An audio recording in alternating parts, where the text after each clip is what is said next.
Die volgende vou se naam is die haasoorvou. Kom ons doen dit.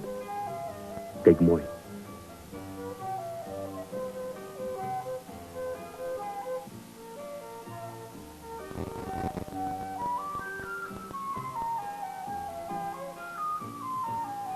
Ons moet die vou mooi plat druk.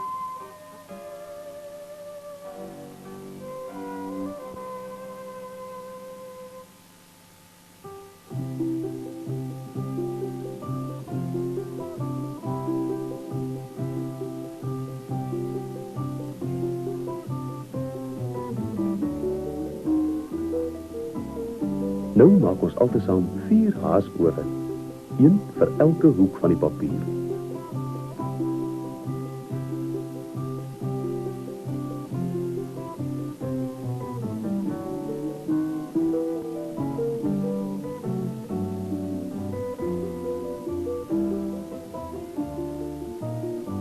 Dis nou die tweede.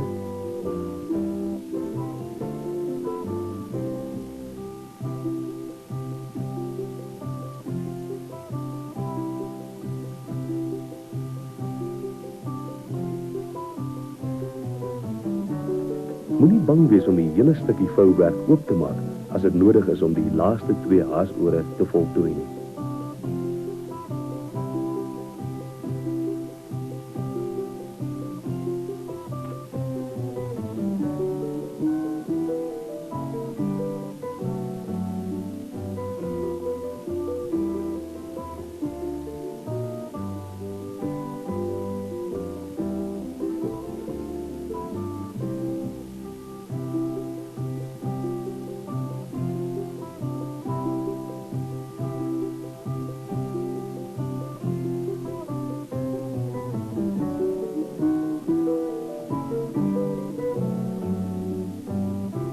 Nou is ons amper klaar.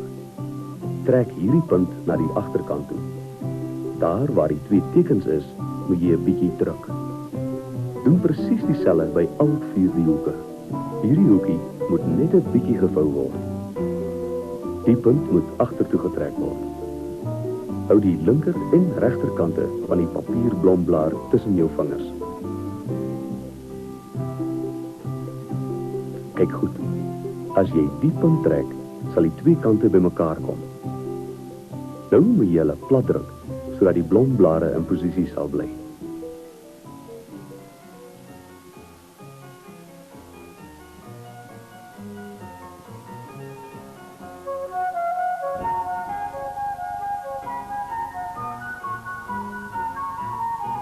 As ons onderkant die blom kyk, sal ons 4 gevoude hoeke ontdek.